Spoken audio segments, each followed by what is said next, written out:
Olá, olá a todos, eu sou o Rafael, sejam bem-vindos a mais um Devlog de Tracória. Bom, mais uma semaninha, muito desenvolvimento, muito código, muita arte e muito sofrimento, né? Porque se não tivesse sofrimento, não é desenvolvimento de um jogo indie. Bom, essa semana o desenvolvimento andou um pouco mais e rolou umas evoluções bem bacanas no projeto, tanto gráfica quanto mecânica. O jogo está começando a realmente criar alma, tá virando realmente um jogo de verdade, tá deixando de ser um projetinho. Depois do último vídeo, eu não consegui nem respirar direito e eu já estava planejando o que que eu iria fazer pro próximo, né? O YouTube mal tinha terminado de postar e eu já estava abrindo o Game Maker e tentando decidir o que que eu iria fazer. E eu resolvi melhorar um pouco do projeto que eu já tinha feito e, como tema principal, criar uns itens. E foi assim que eu fiz, né? Para começar os trabalhos, eu decidi redesenhar o slot do inventário. O slot estava aquele quadrado branco, bem sem graça, né? Não tinha muito nexo com o que eu queria do jogo. Então eu fui, abri o Asa Sprite e desenhei um quadrado laranja. Não melhorou muita coisa, né? Não mudou muita coisa, mas já está melhor do que antes. Eu também queria uma forma de mostrar ao jogador qual slot estava sendo selecionado. E pensei assim, o que será que eu posso copiar? Quer dizer, o que será que eu posso me inspirar para poder fazer no meu jogo? E bom, nada melhor do que deixar o slot mais escuro, né? É bem comum isso nos jogos e eu decidi fazer a mesma coisa. Para acertar o tamanho, não ter muita dificuldade de ficar chutando assim os tamanhos na hora de desenhar, eu peguei o slot do inventário, pintei o centro de cinza e apaguei as bordas. E tá pronto. O problema veio depois, né, que é a parte da programação. No meu planejamento, cada tecla da linha numérica, de 1 a 9, ia ser um slot específico do inventário. Na prática, eu apertava o número 1 e o jogo falava: você quer o slot 1? Então toma o 5 ou 3 ou nenhum, né? Vai saber. Às vezes, o slot simplesmente sumia e ia para o além. Eu podia também ficar clicando várias vezes o mesmo número e o slot mudava. Não era o que eu queria. Mas bom, eu dei umas cabeçadas no teclado e consegui resolver, né? Depois disso, eu decidi seguir para o tema principal. E é aí que agora vem a magia. Bom, chegou a hora de dar poderes pro personagem. E isso é nada melhor do que uma varinha mágica. Tá parecendo um pedaço de pau? Tá, mas calma. Isso é só um placeholder, que é basicamente um tampa-buraco temporário. A gente vai prometer aqui que vai substituir e vai esquecer ela por um tempo. Depois de desenhar essa obra-prima, digna de um Museu Nacional de Sprites Genéricas, eu fui programar a varinha. E, mano, eu fui caçar uma forma de criar um grupo, não sei, uma classe de itens para conseguir deixar todos os itens no mesmo lugar e eu não achei. Não sei se as minhas pesquisas não foram boas o suficiente, mas eu não achei. Então, o que que a gente faz? Exato, gambiarra, né? A verdadeira linguagem brasileira. Eu criei uma variável no objeto da varinha, que é o tipo, e ela vai guardar uma string, que é basicamente um texto, e esse texto vai ser varinha, que vai ser o tipo dela, bem autoexplicativo. Depois, no objeto do jogador, eu criei a variável chamada slot, que significa que verifica o tipo de item que está na mão dele. E é simples na teoria. Na prática, o personagem não lançava magia nenhuma. Nada. Zero. Depois de quebrar a cabeça, testando linha por linha, descobri o motivo. Eu tinha escrito o código da varinha dentro do ataque da espada. O jogo estava assim: você quer atacar com a varinha? Beleza, mas primeiro ataca com a espada aí, só para garantir que você quer atacar com a varinha. E, bom, corrigir isso foi simples. Depois disso, o personagem estava literalmente metralhando bolas de fogo azul por toda a tela. Foi lindo. Um momento de pura glória. Eu literalmente fiquei uns bons segundos assistindo o boneco disparar essa magia. Só que ainda não tem o sistema de mana, né? Então ele dispara magia infinitamente por todo lado. Empolgado com o sucesso da varinha, eu decidi fazer uma picareta. Desenhei bonitinho, feliz da vida. Até que eu parei pra pensar, beleza, o que que eu vou quebrar com essa picareta? Não tem nada minerável no jogo ainda.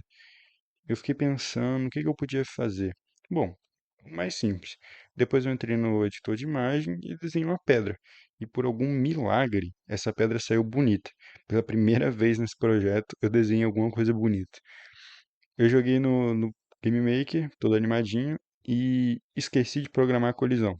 Então, basicamente, ignorem o fato do personagem estar atravessando tudo, né? Tudo. Depois eu desenhei umas rachaduras para mostrar quando a pedra estava sendo atingida. criei uma variável vida e programei o sprite para mudar conforme ela vai sendo quebrada. No caso, quando a vida estiver descendo. Detalhe, aí já no jogo, eu fui no objeto do jogador e fiz uma verificação. Se o botão esquerdo do mouse estiver pressionado enquanto o mouse estiver em cima da pedra, ele vai tirar a vida da pedra. No caso, ele vai diminuindo a vida da pedra. E voilà, funcionou de primeira. Um código bem simples, mas que, vendo de forma certa, dá a impressão de que ele está minerando. Por enquanto, não tem muita utilidade isso, já que a pedra só some, né? Mas tá bonitinho, dá pra ver que funciona. Quando a gente for implementar os itens dropáveis, né, que vai ser a pedra de verdade, ou um minério, alguma coisa assim, o esqueleto do projeto já vai estar ali. E quando eu terminei a pedra, eu fiquei pensando assim, cara, se a gente já tem uma pedra e uma picareta, por que a gente não faz um machado e uma árvore? Então eu voltei lá pro editor de imagem e fui tentar desenhar uma árvore. E, cara, é bem difícil desenhar uma árvore. Principalmente porque eu queria fazer um sistema no jogo de que o personagem quebrava a árvore e aí só o tronco desaparecia e ficava o toco. E bom, eu tentei de algumas formas, né? Eu tentei uma sprite inteira e aí quando quebrava ela virava outra, mas eu não conseguia fazer com que a sprite dela rachando, né, fosse desfeita. Tentei fazer com duas sprites diferentes, mas aí elas não se conectavam e eu tentava mudar o tamanho dela tanto por código quanto manualmente e ficou uma bosta. Então eu resolvi tirar isso e fazer o simples. Eu fiquei um tempo desenhando a árvore grande, né? E ela toda unida, sem estar dividida em duas. Bom, enquanto a timelapse está funcionando no fundo, eu queria agradecer a vocês. Gente, são 140 visualizações até o momento que eu estou gravando esse áudio e são 17 inscritos. E em praticamente 4, 5 dias de vídeo postado. Para muita gente, isso pode não ser muita coisa, mas para mim isso é. Eu não achava que tantas pessoas fossem ver o meu projeto assim e achar interessante. Então eu agradeço a todo mundo que viu, a todo mundo que deu like, a todo mundo que compartilhou, a todos os meus amigos que me ajudaram a compartilhar o vídeo, todo mundo que comentou. E é de verdade, eu queria realmente agradecer a vocês de coração. Isso para mim tem me ajudado muito a continuar desenvolvendo o projeto, a me esforçar para gravar um vídeo mais maneiro, com uma edição melhor. Então, assim, obrigado de verdade. Eu queria também pedir a vocês que, se vocês não forem inscritos, só para me ajudar a fazer esse número subir, né? E o nosso canal ser um pouco mais conhecido por aí. Eu também gostaria de falar que se vocês tiverem alguma ideia que vocês pensam que poderia ser legal no jogo, comentem aí embaixo. Talvez uma ideia de vocês possa virar uma mecânica muito grande dentro do jogo. Então, assim, obrigado de verdade. Bom, voltando para o projeto, depois que eu desenhei a árvore grande, eu só peguei, coloquei ela no jogo e eu não estava com cabeça para programar mais nada. Então eu dei um Ctrl C, Ctrl V no código da pedra, mudei o objeto, né, porque senão iria destruir a pedra caso acontecesse a mesma coisa na árvore, e fiz uma verificação depois para ver se você estava com a picareta na hora de quebrar a pedra e se você estaria com o machado na hora de quebrar a árvore, para poder não dar nenhuma interferência, né, nenhuma divisão, tipo você quebrar uma pedra com machado e tal. E também para você não estar com a mão nua e conseguir quebrar madeira. Isso não faria muito sentido.